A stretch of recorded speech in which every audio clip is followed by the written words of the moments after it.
Hello, today I am in Rottingdean. I know, it's an unusual name. Well, a dean is valley and apparently means Valley of Rota's people. And here I am in St. Margaret's Church, which has a lot of interesting headstones in it. It's going to start this one. Robert H. Page, Bob, accidentally hurt by a football, February 22nd, entered into rest March 18th, 1887, age 14. Not gone from memory, nor from love, but gone to his father's home above. As you can hear, some very noisy birds who have a lot of nests up here.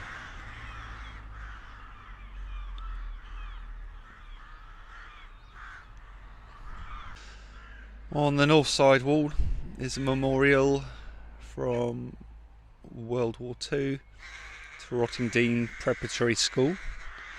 Got a lot of names on there.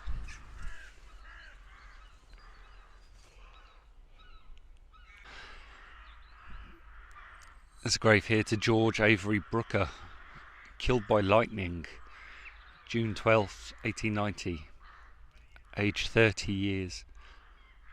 In the midst of life we are in death.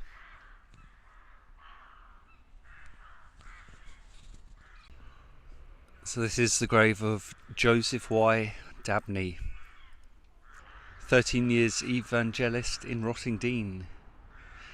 Died 8th of July 1900, age 44. This stone was erected as a mark of esteem by many inhabitants of the village. There's his wife and his daughter underneath.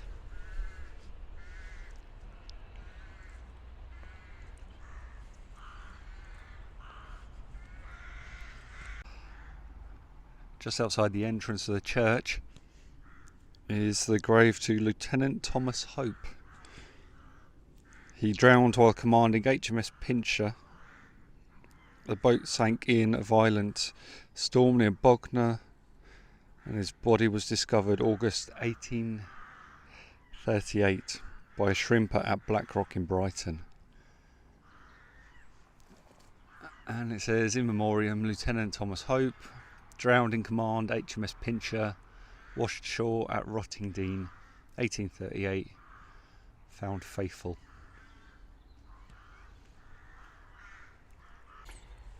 This grave here is to William Black, who was a painter and novelist. He was known for a Daughter of Heath in 1871, A Princess of Thule, Madcap Violet in 1876, Sunrise 1881, and finally Wild Ellen 1898.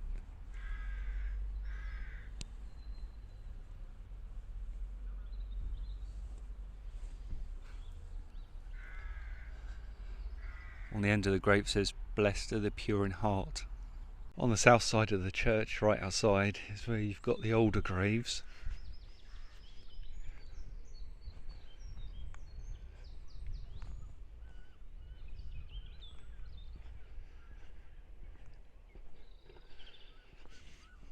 There's this one here.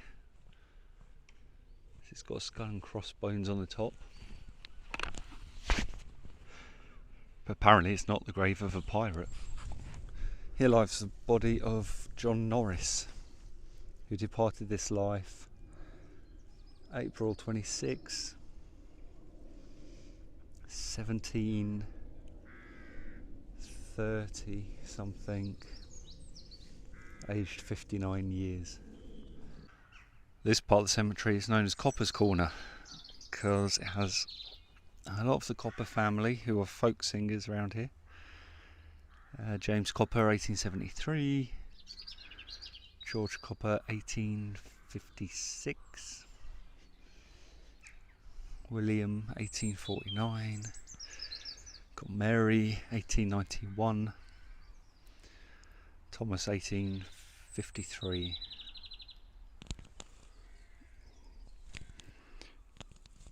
More recently, Robert James Copper,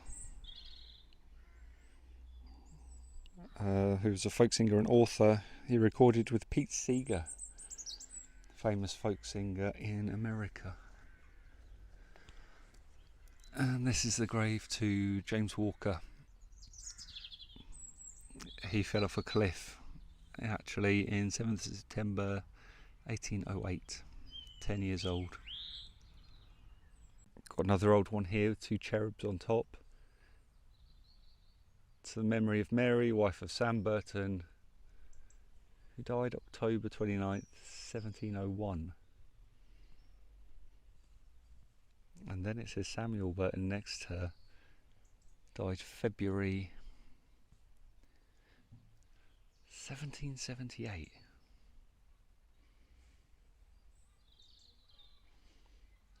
I'm guessing that's her son, because that just doesn't seem mathematically possible. There's another Burton next to them. Minidad Burton departed this life October 1797. This memorial is to a painter, Cecil Rochford Doyley John. I don't know if I pronounced that right. Painter, born South Africa, October 1906, died June 1993. And his wife Joan, who died 2004. Here's the memorial of John Nathan Turner, 1947 to 2002, who produced Doctor Who from 1979 to 1989. So through here are a lot of extensions, and we're just going to have a quick look at a couple in here.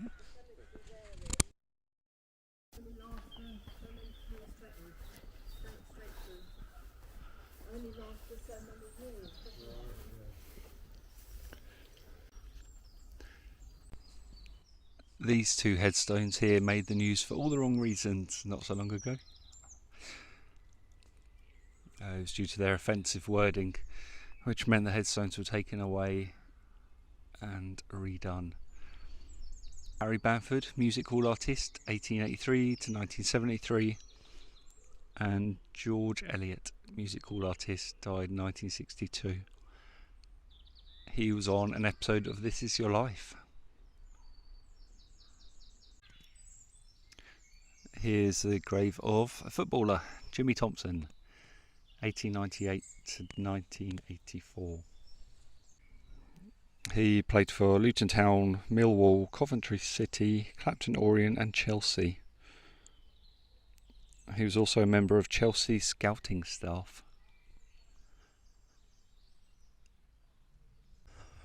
This is the grave of L.V. Rhodes, writer, 1916 to 2015. Well, nearly 100. It says, found joy in words, her faith, family, friends, community and the natural world. While researching this cemetery, I had to look at some of her books and ordered Opal. I've never read any, so I'll enjoy having a read of that one.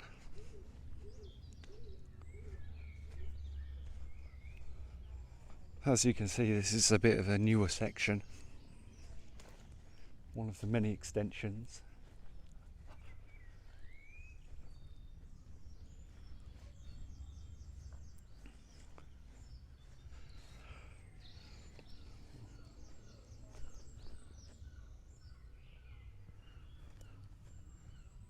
Oh, that's nice. The kids with a cat on top. Joan Elizabeth Milbourne Woodard, 1915 to 1977.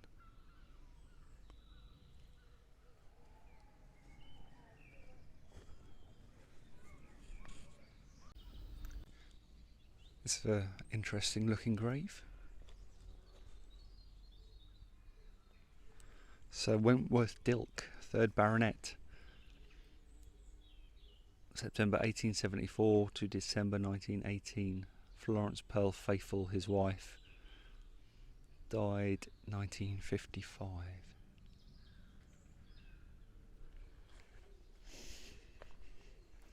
And just behind him is the most visited grave in the cemetery, and one of my favourite musicians, Gary Moore. Robert William Gary Moore, April 1852 to February 2011, musician loved beyond the stars. You see, you've got things people have left.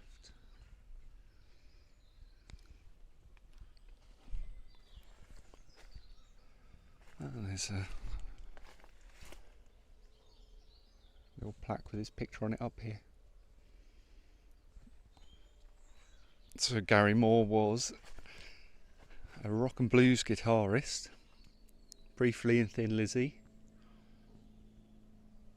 but did a lot of great solo stuff. I was lucky enough to see him at the Concord 2 in Brighton, and I met him in Tesco's in Hove when I worked there. But yeah, one of my favourite musicians. I remember my dad had the vinyl of Victims of the Future when I was a kid.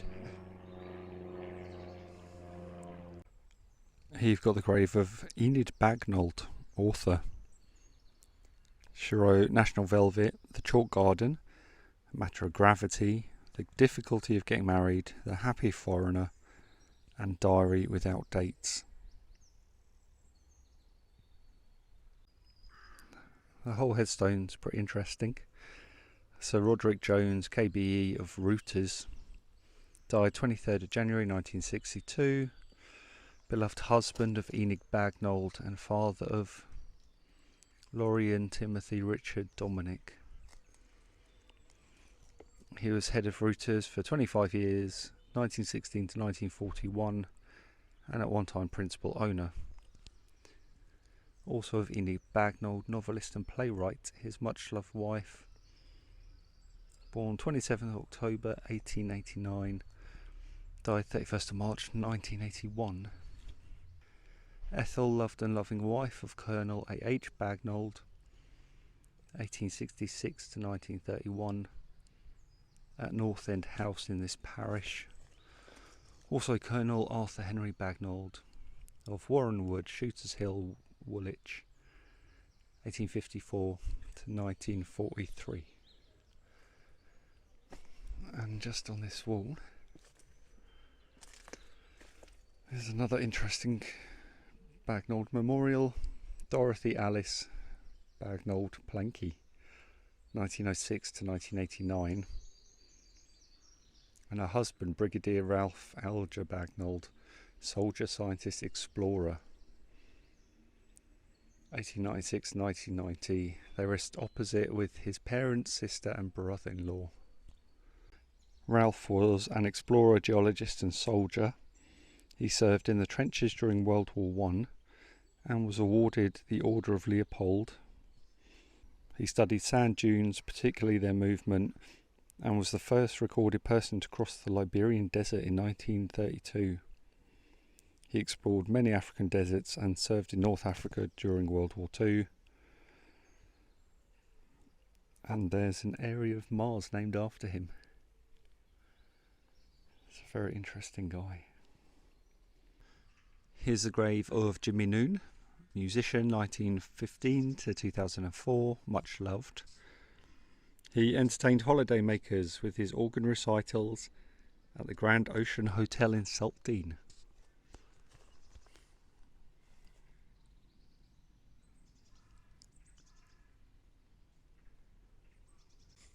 In this grave here is three men who died in the World War I. H. Bateman and Thomas Short, and also an unknown man. They were on the SS Tycho that was sunk by a U-boat off Beachy Head. And H. Bateman was the fireman, James Short the engineer. and the unknown man underneath it says, "England, we died for you." 20th of May 1917.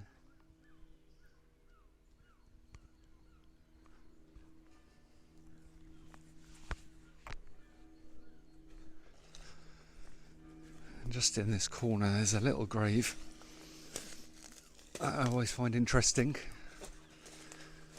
because it literally just says Alistair.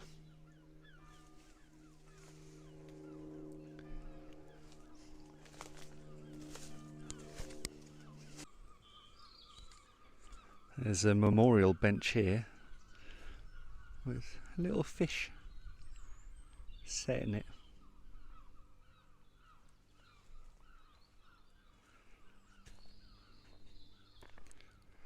And just behind is this interesting memorial. Sir George J.G. Lewis, Baronet, 1868 to 1927. Also Marie, his wife, 1873 to 1931.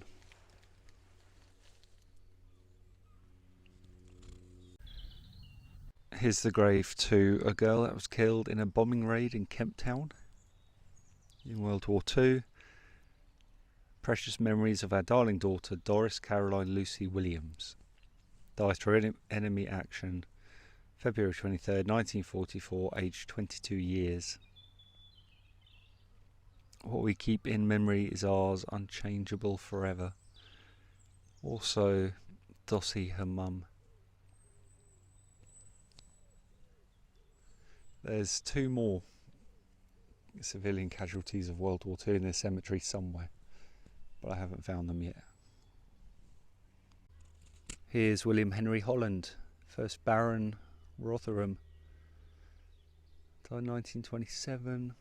And his wife Mary.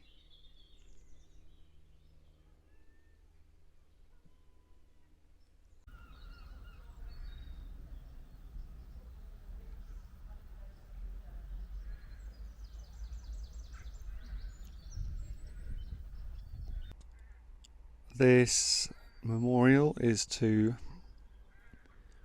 Home Seaton Charles Montague Gordon, sports writer. He wrote a lot of books on cricket, including that Test match 1921, Cricket from a Glance in This Century 1924, Background of Cricket 1939, and Sussex County Cricket 1950. It says 12th Baronet of Embo, Sutherlandshire, 1871 to 1956. Also his devoted wife Catherine.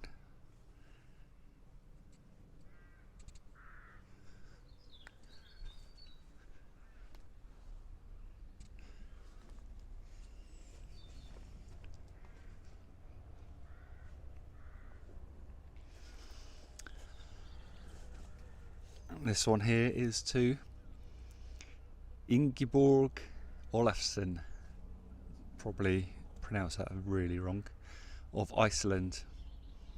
Called home June 5th, 1962, aged 75 years. Princess Despina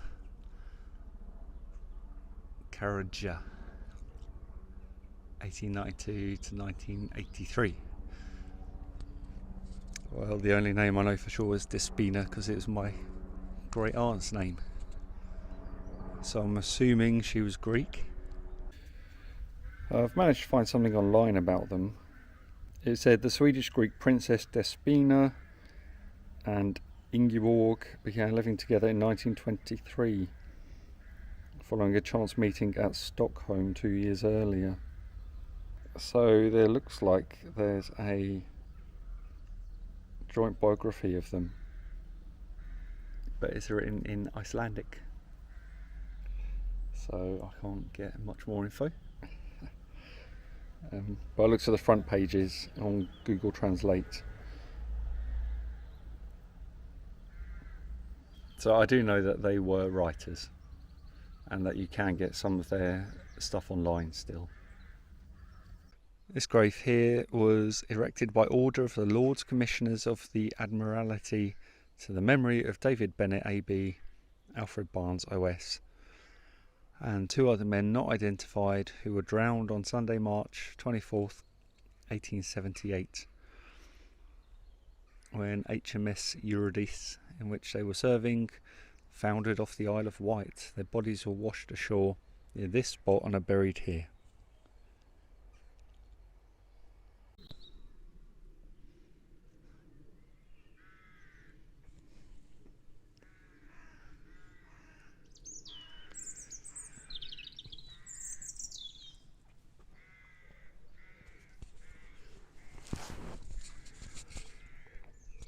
There's just one I couldn't find today.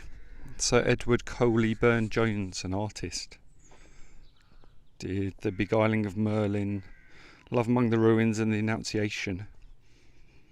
But his wife Georgiana was aunt of Rudyard Kipling, who has a strong connection to Rottingdean. So let's go have a look inside the church.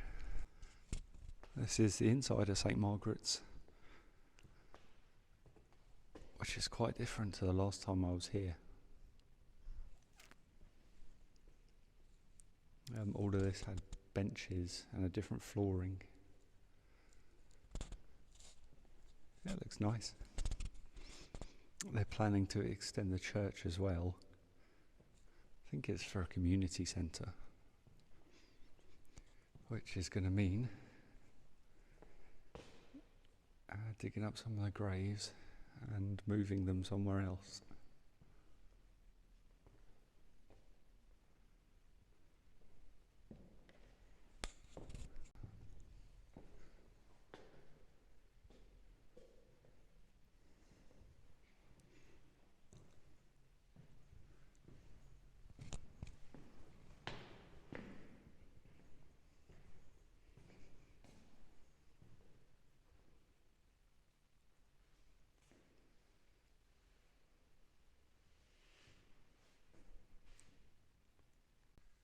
Here's the grave of the Reverend Thomas Pelling, which, according to Google Translate, died in 1530 at the age of 59.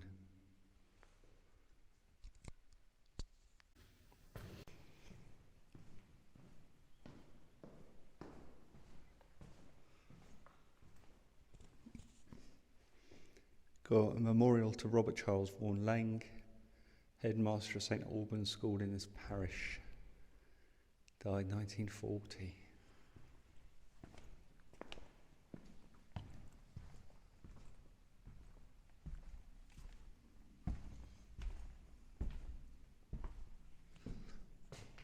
World War I memorial.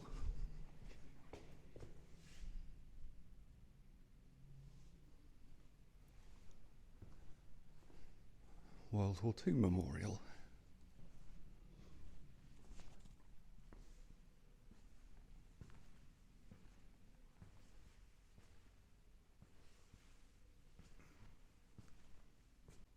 And a memorial to Conrad Thomas Ancram Betts, aged 19 years, of the Gonville and Caius College Mission Camp, who was drowned at Saltdean August 4th, 1912. Also to the memory of 3 of his friends that tried to save him. Frederick John Taylor, aged 19, George Henry Allen, 21, Frederick Bedford, 20, who gave their lives in a gallant attempt to rescue their comrade. Greater love hath no man than this, that a man lay down his life for his friends.